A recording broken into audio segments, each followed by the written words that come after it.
আপনারা জানেন ক্যান্সার হল ইসরায়েলি জায়নিস্টরা, আর আমাদের এই দক্ষিণ এশিয়ার ক্যান্সার হল ভারতের উগ্র হিন্দুত্ববাদীরা।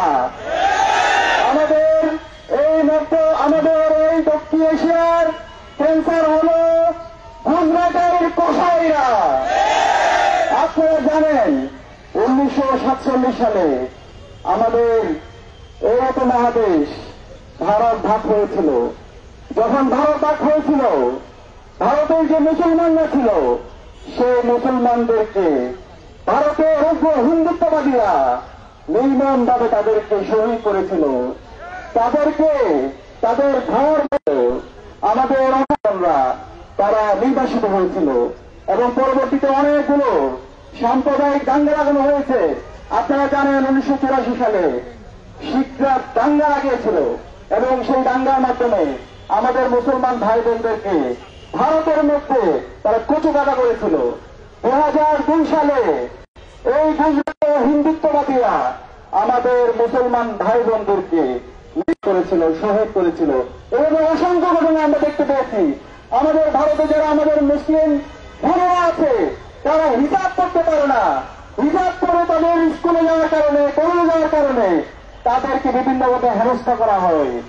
আমরা দেখতে পেয়েছি আমাদের মুসলমানরা ভারতের মধ্যে গরু জবাই করার কারণে, গরু খাওয়ার কারণে তারা মদ লঞ্চিংয়ের শিকার হয়েছে। তাদেরকে প্রকাশ্যে দিনের বেলায় তাদেরকে গণপিটুনি দিয়ে হত্যা করা হয়েছে। এবং ভারতের যারা সুশীল সমাজে যারা প্রতিনিধি আছে, যারা বুদ্ধিজীবীরা আছে, তারা এই ধরনের হত্যাকাণ্ডগুলোকে বৈধতা দিয়েছে, যেটা পৃথিবীর ইতিহাসে সবচেয়ে ন্যাক্কারজনক ঘটনা। আপনারা দেখতে পেয়েছেন তারই ধারাবাহিকতায় আমাদের কাশ্মীর, যে কাশ্মীর আজাদির জন্য আমাদের মুসলমান ভাইয়েরা দীর্ঘদিন ধরে লড়াই করছে, সেই কাশ্মীর আমাদের মুসলিম সম্প্রদায়কে তারা কেন্দ্র থেকে শাসিত এবং শোষিত করেছে। এবং আমরা সর্বশেষ দেখতে পেয়েছি 2025 সালের 3 এপ্রিল আমাদের মুসলমানদের পূর্বপুরুষদের যে অপ্রকৃত সম্পত্তি আছে, আমাদের যে মসজিদগুলো আছে, আমাদের যে এতিমখানাগুলো আছে, আমাদের যে হেরিটেজগুলো আছে, ভারতের মধ্যে প্রায় 8,000 এর উপরে আমাদের অপ্রকৃত আমাদের পূর্বপুরুষদের সম্পত্তি আছে। আমরা যদি সেটা জায়গা হিসাব করি প্রায় 10 লক্ষ একর, সেগুলোকে তারা আজকে অবৈধভাবে তারা এখানে হিন্দুত্ববাদীদের এজেন্টদেরকে তারা নিয়োজিত করেছে এবং মুসলমানদের অপ্রকৃত সম্পত্তিগুলোকে তারা জোরপূর্বক দখল করতে চাচ্ছে। মুসলমানদের কালচারকে, মুসলমানদের হেরিটেজগুলোকে তারা ধ্বংস করার জন্য ষড়যন্ত্র চক্রান্ত করছে। আমরা মোদীকে সতর্ক করতে চাই, আমরা ভারতীয় হিন্দুত্ববাদীদেরকে সতর্ক করতে চাই, তোমরা সাবধান হয়ে যাও। মুসলমানরা বিরাট জাতি, সারা বিশ্বের মুসলমানরা আমরা ঐক্যবদ্ধ। আমাদের পূর্ববর্তী সম্পত্তি নিয়ে তোমরা যদি অন্যায়ভাবে দখলদারিত্ব করতে চাও, তোমাদের পরিণতি বাংলাদেশে তোমাদের দূষণ ঘুরে যে পরিণত হয়েছিল তার হয়তো তোমাদের সারা পরিণতি হবে।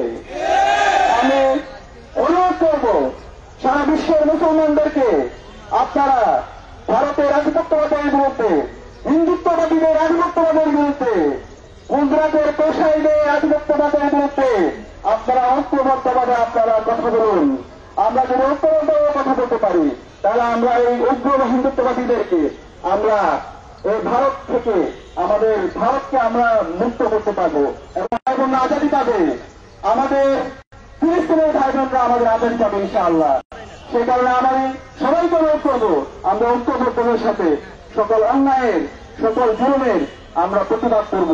এবং এর পাশাপাশি আমরা বলতে চাই, গুজরাটের কসাইকে বলতে চাই, তোমরা বাংলাদেশের গণহত্যাকারী, শিশু হত্যাকারী খুনে হাসিনাকে তোমরা জায়গা দিয়েছ এবং তোমাদের যে মিডিয়া আছে সেই মিডিয়ায় ক্রমাগতভাবে তোমরা বাংলাদেশের বিরুদ্ধে বিভিন্ন ধরনের অপপ্রচার চালাচ্ছ। বাংলাদেশে যে সাম্প্রদায়িক সম্প্রীতি আছে সেই সাম্প্রদায়িক সম্প্রীতিকে নষ্ট করার জন্য তোমরা ক্রমাগতভাবে বিভিন্ন ধরনের প্রপাগান্ডা চালাচ্ছ। কিন্তু বাংলাদেশের আপনার ছাত্র জনতা তারা যথেষ্ট তারা সচেতন। আমাদের এই দেশের যে দীর্ঘদিনের সাম্প্রদায়িক সহাবস্থান আছে সাম্প্রদায়িক যে সৌন্দর্য আছে সেটা আমরা বিশ্বের বুকে নজর স্থাপন করবো ইনশাআল্লাহ। আমি বাংলাদেশের সকল ধর্মাবলম্বী হিন্দু, বৌদ্ধ, চাকমা, মারমা, ত্রিপুরা, রাবণ, মুসলমান সহ আমরা যারা আছি, আমরা ঐক্যবদ্ধভাবে এই ভারতের আধিপত্যবাদের বিরুদ্ধে, বাংলাদেশের কষায়ের বিরুদ্ধে হিন্দুত্ব আহ্বান জানাচ্ছি এবং যে বিতর্কিত লক্ষ্য চুক্তি করা হয়েছে সেটাকে বাতিল করার জন্য আহ্বান জানিয়ে আমি আমার কথা এখানে শেষ করছি। ইনকিলাব জিন্দাবাদ, বাংলাদেশ ইসলামের ছাত্র শিবির জিন্দাবাদ, ফিলিস্তিন জিন্দাবাদ, কাশ্মীর জিন্দাবাদ, আজাদি জিন্দাবাদ।